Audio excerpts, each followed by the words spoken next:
L'homme, confronté à ses peurs, ses doutes et son ignorance, cherche à percer le mystère ultime, celui de Dieu.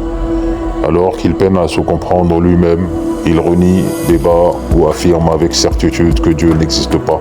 Pourtant, il ne contrôle souvent même pas ce qu'il a de plus intime. Cet être fragile, doté d'un esprit puissant, détourne parfois cette force contre lui, consacrant sa courte existence à une quête sans réponse définitive. Ne devrions-nous pas plutôt concentrer notre énergie sur des causes qui unissent l'humanité, plutôt que sur des débats qui la divisent davantage? L'univers, cet espace infiniment vaste, un mystère qui dépasse l'entendement humain, composé de milliards de galaxies, d'étoiles, de planètes et de phénomènes encore incompris. Il est en perpétuelle expansion.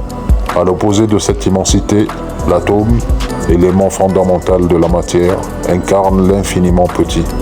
Chaque atome est un univers en soi, un noyau dense, fait de protons et de neutrons, autour duquel gravitent des électrons dans un vide presque total.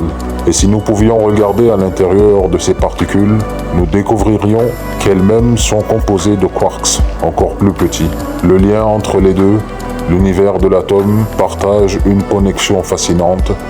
Les mêmes éléments chimiques présents dans les étoiles qui illuminent le cosmos se retrouvent dans nos corps. Le fer dans notre sang a été forgé dans le cœur des étoiles et les lois physiques qui régissent l'infiniment grand s'appliquent également à l'infiniment petit. Cette dualité nous rappelle une vérité fondamentale. Nous sommes à la fois des explorateurs de l'immense et des gardiens du minuscule. En cherchant à comprendre ces deux extrêmes, nous découvrons non seulement la nature de l'univers, mais aussi notre propre essence. Alors, au lieu de nous diviser, unissons-nous autour de cette quête commune, percer les mystères qui nous relient à tout ce qui existe, du microscopique au cosmique. Manifestation of the same thing. A somewhat unfamiliar conception for the average mind. Furthermore, the equation